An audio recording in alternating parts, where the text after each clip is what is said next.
everyone, my name is Chelsea and welcome back to my channel. For today's video, I am showing you my top books, my best books of 2022.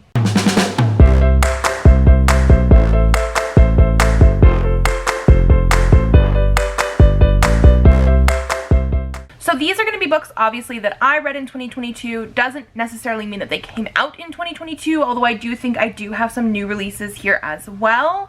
And I do have 15 books here, partly because I couldn't narrow it down, but partly because I only had like 16 full 5-star read books anyway, and one of them was a little bit lower than the rest, in my opinion, so I tossed it out and I have 15 books here. I have actually ranked them from the lowest, the number 15 spot, to my favorite book of the year, and I think that's all we're really going to get into, just because of the fact that these are the best books that I read in 2022. So, the first one I have on this list, or at number 15, is In an Absent Dream by Seanan McGuire.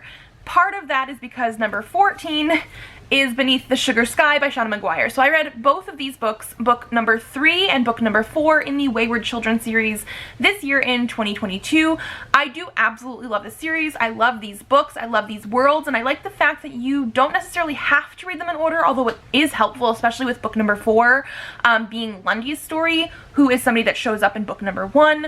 But they're different stories. They follow different kids, they go to different worlds, or they come back from different worlds, and you don't necessarily have to follow them like specifically, because like book number 3 has nothing to do with book number 4, but they are also novellas, and because of this, even though I love them so much, I love the characters, I love the storytelling, I love how weird this one is and how not exactly weird In an Absent Dream is, but because of that, they're not higher on this list. Like, I still absolutely love them, but I loved other books on this list more. So number 14 and 15 are both Wayward Children stories. I still love this series and I'm continuing on with it. They're just not as high as some other books. At spot number 13, I have The Love Hypothesis by Ali Hazelwood. This is one that I actually read at the beginning, I think, somewhere near the beginning of 2022, and I do absolutely love this one. Like, I get why people love this book. Part of the reason it's not higher on this list right now is because the very beginning of this book needed some editing. They're constantly talking about like the same traits on Adam, our main guy character, over and over and over again, but once we get through, I think the first maybe 40-50 pages, that sort of dies down, and I really love the whole grad student teacher sort of relationship. I know it's taboo, but not super taboo because of like how it is here. He's not actually her teacher, that kind of thing. They are of the right age grouping, and it's sort of a fake dating, which is one of my favorite things, sort of thing. I did really enjoy the like third act conflict, because it wasn't exactly a breakup, but I loved how it was handled in here, and it is a little bit of cheesy fun, but like I absolutely enjoyed it. Like, I really enjoyed it. If the first part of the story would have had a little bit more editing, it's possible it would be higher on this list, but I still like gave it a full 5 stars because I like devoured it. I think I read it in like 1 or 2 nights. Like, I just really enjoyed this one. At spot number 12, I have Emergency Skin by N.K. Jemisin. This is actually like a short story that I think was published a few years ago through Amazon. So it's like an Amazon exclusive sort of thing. I actually listened to the audiobook and read the ebook because I am not the best at just listening to audiobooks, but the audiobook narrator was amazing, and the way that the story is set up, it really helped, because basically we're in the story, like they're almost talking to you as a person. It is in the future, it is a sci-fi story, and you have this like emergency skin, this suit on, and that is the thing that is talking to you, telling you the story. So there is no dialogue from you as a person, it's only the suit's dialogue. But I really love the commentary on the sort of like near future aspect with racism and fat phobia, and like there was a whole bunch of different topics on there with like how the earth could possibly be in the future, and I really enjoyed it. The impact of this story definitely hit me where it was supposed to, and so I think this is one a lot of people should read. It is also one that makes me want to read more of N.K. Jemisin's work. At number 11, I have another short story. I have A Better Fate by D.N. Bryn. This is a sapphic romance short story between, I believe it is a dryad and a zombie. And again, this was one of those ones that it was a very short story, beautifully written, and I'm not like the biggest short story person, but I really love D.N. Bryn's writing style. I was drawn into it. I loved the characters, and I didn't really see where the story was going until we were actually getting there, and it was beautiful. Like, I would read way more in this specific world. Like, I've read other books by D.N. Bryn, but I would read so much more in this specific world. I could also see this being a really, really cool, like, short movie sort of thing. Like, I loved this one so much. And yeah, I want more from it, which is part of the reason I gave it such a high rating. Like, I just really enjoyed it. At spot number 10, so reading in the top 10, is Sorcery of Thorns by Margaret Rogerson. This is one that I wasn't entirely sure I was going to give 5 stars at the very beginning of me reading it. I thought it was maybe more a 4-star book, which is why it's only at spot number 10. But I think part of that was because it is a slower starting story, which is not necessarily a bad thing, but not always my favorite. But also, I was having a tough time reading that week when I was reading this one. Kids just always wanted mom, you know, that kind of thing.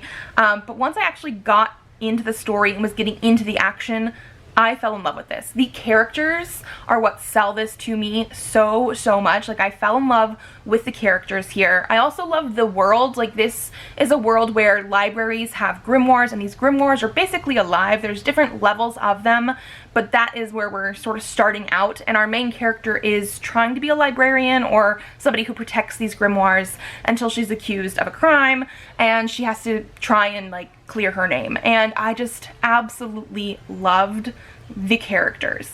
This is now a book that is going to have like a sequel novella, I think, coming out this month sometime, and I'm super excited because, like I said, once I got past that like slow to start sort of beginning, I could not put this down. Like, I just had to keep reading and devouring it. Like, it was just so well done, action-packed, but the characters are what sold it for me. At number 9, I have Junk Shop Blues by Cole McCade. This is the second book in the Criminal Intentions series, which I read the first one last year, and I think I gave that one either 4 or 4.5 stars then, so it didn't quite make my favorite list. But this time, oh, this one was perfection. This series is set up like a crime procedural TV show. So in the fact that we have the same main characters that we're following through these books, but each book is its own sort of plot. It is going to have a full resolution in the story. It does appear that we have slight hints of maybe a larger overarching plot as well, so I'm very excited to continue with more in this series. But part of the thing that I love, again, is the characters. We are following 2 people of color detectives on a police force, and they are sort of new partners as well, so we're seeing that dynamic of them learning to work together. There is potential for romance later in the series between these 2 people as well. It is LGBTQ. There are tons of LGBTQ representation in this book, and I just absolutely loved it. The crime in this book was not as bloody gory as in the first one, so I don't know if that necessarily helped or not, because I still liked them solving the crimes in the first book, but the way that those characters interact is one of my favorites.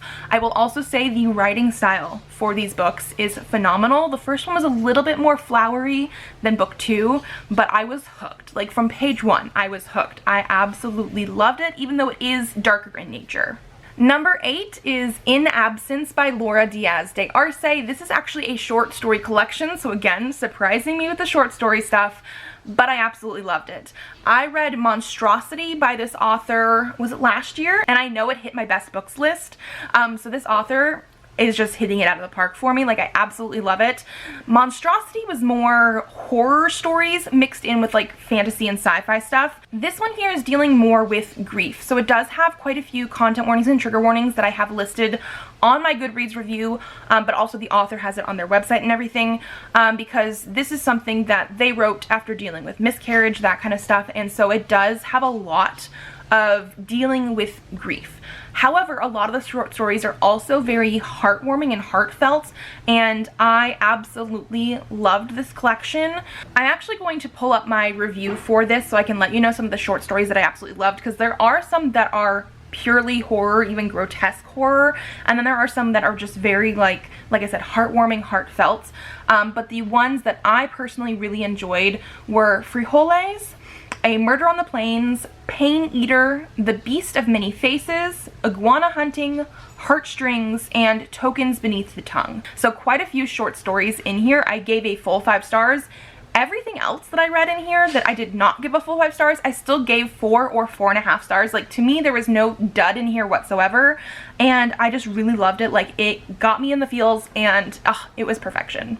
Coming in at number 7, I have Under the Whispering Door by T.J. Klune. This book, again, hit me in those feels. I think most of the books that I ended up putting on this list have really, really good character progression or character growth. Like, that was one of the things that I absolutely loved about this one. I did not know much about it when I first picked it up. I think the only thing that I really knew about it was our main character basically starts off dead. And that is true. And it's basically him going to this sort of tea shop and dealing with that fact and sort of figuring out how to then move on to the afterlife. But one thing that most people don't tell you is that our main character in this book is an asshole. Like, he is like the worst person that you could ever imagine at the beginning of the story. And I was so confused, like, where were we gonna go from there? Because so many people love this book. And obviously I do as well, because I gave it a full 5 stars. Like, I absolutely love this one. And it's that character progression, that character growth. This one is a slower moving story because it is a lot of conversations and dealing with death and the afterlife and grief and this kind of stuff. And so there's a lot of contemplativeness. Hopefully I'm saying that correctly. That's what I'm trying to say in this story. So it's not a very fast-paced story. There are some moments that are a little bit quicker paced, but in general it is a character study, and I just absolutely loved it so much, even though at the beginning of the story I didn't know where it was going to go. At number 6, I have Delilah Green Doesn't Care by Ashley Herring Blake. This is a sapphic romance that, again, I absolutely loved. We follow 2 characters here. Delilah Green, who is a photographer in New York and is coming back into like her old hometown for her stepsister's wedding. And then we also have Claire, who is a single mother, who is like one of the maids of honor sort of thing at Delilah's sister's wedding. And they are then exploring their relationship between each other, and it's not fake dating or anything, because even though that's one of my favorite tropes, like, it's not. It's just so well written, so well done. I love this one so much. I think I really appreciated the fact that they were whole people and we got to really see that from them. It wasn't just their romance being the forefront. We got to see the wedding preparations. We got to see Claire being a parent to like a preteen, this kind of thing. And we got to see them a little bit of like what they remembered of each other from when they were kids, because they knew of each other, that kind of thing. And it was just a really nice romance. Like, I'm very much looking forward to more from this author in this sort of adult romance sphere. Okay, moving into the top 5. My number 5 is House in the Cerulean Sea by T.J. Klune. So I read this like right after I read Under the Whispering Door. One was one month, one was the other month, and they are very hard to compare. However, I feel like because the tone of this one is a little bit happier, I did like this one slightly better. It is a little bit more humorous. This one is following a caseworker who goes to these orphanages, and these orphanages all deal with magical children, and he ends up at this one here where they are dealing with like very unique cases, and I just absolutely loved the characterization. The character growth, again, is one of the best things about this. I think T.J. Klune has amazing characters and character growth in his stories. And I just love this sort of like found family aspect of it. It is, again, very heartwarming, and so I just could not put it down when I read it and absolutely loved it. Moving into number 4, we are going into a very different tone now. I have Dead Silence by S.A. Barnes. This is a sci-fi horror and actually was my first read of 2022. Full 5 stars. Like, I absolutely loved this one. It is more sci-fi than horror, so I do feel like it's a very easy horror for people to get into if you're new to the genre. There are still very horrific, gruesome elements, but it's not as much as you would find in a strict horror book. This one is basically billed as Titanic, like the ship, not the movie, meets The Shining. And I feel like it really hits that, even though I also got like some Sixth Sense vibes from this as well. But again, I really liked the whole ghost ship sort of vibe. Are there ghosts? Are there not ghosts? What is going on? It is a big mystery here as well. But again, could not put this down. Devoured my way through this. I had it as actually an ARC and an ebook because of that. So I had to buy myself a copy, and I'm so glad I did because it was one of my favorite books. Like, it is so well done.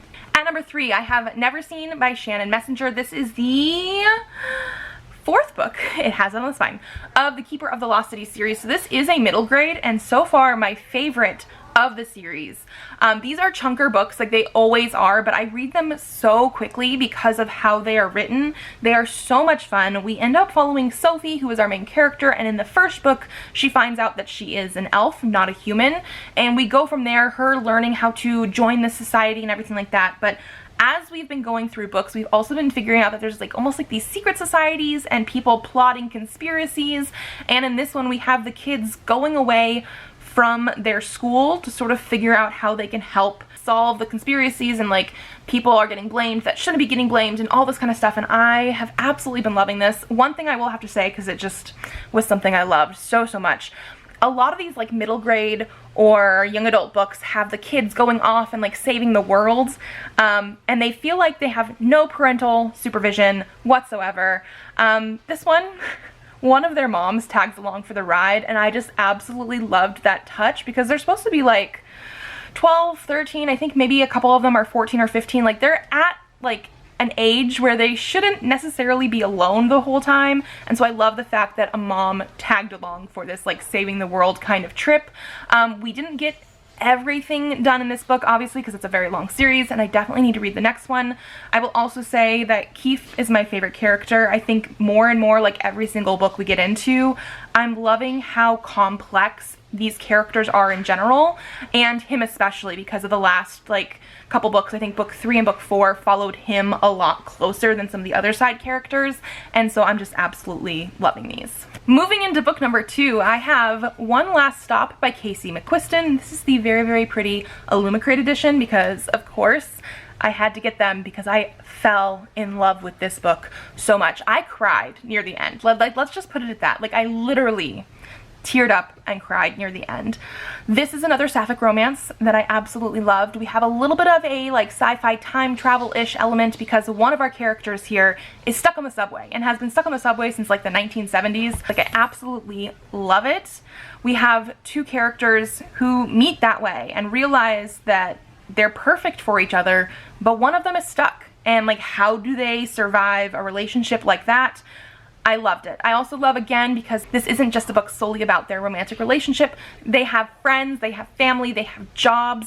Like, I love the overlap of not just the romantic relationship, but also having to figure out what you do with your friends and like how you go to parties and like all this kind of stuff. Like, I just absolutely loved it. The vibe is perfect. Like, oh, so much. And then finally, my favorite book of the year, one that actually should not be a surprise to anybody that has been following my channel for a while, because I've been saying this for a while, that this is my favorite book, and so far nothing has topped it, and by the end of the year, nothing has. It is Winter's Orbit by Everina Maxwell. This is a sci-fi romance, male romance, but it's not just like sci-fi romance. It is a sci-fi book, it is a romance book, it is a mystery book, because there is a mystery at the heart of this as well. I love the fact that we have this sci-fi world, this sci-fi universe, sci-fi galaxy where normalized queerness is the thing.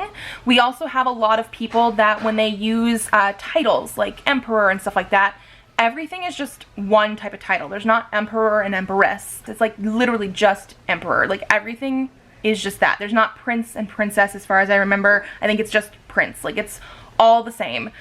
I absolutely love this one. I loved the character development.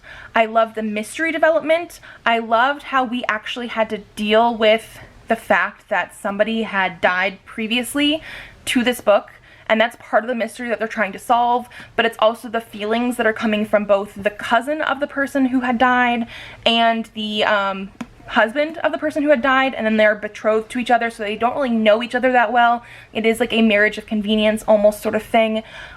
Everything about this story I loved. I loved the writing style. I loved that, like, it's more than the sum of its parts. Like, you could say, yeah, it's a sci-fi romance, but it's not just a sci-fi romance. Like, it is wholly a sci-fi, wholly a romance, and I loved every single bit about it. Like, as soon as I finished reading it, I wanted to reread it. I didn't because I had more things to do, but I absolutely loved this book. Okay, and so that is everything. All 15 of my top reads of 2022. If you guys like this video, give it a thumbs up to let me know. Subscribe to this channel if you'd like to see more videos. I do have videos coming out on Tuesdays and Thursdays, so I will see you then. Bye!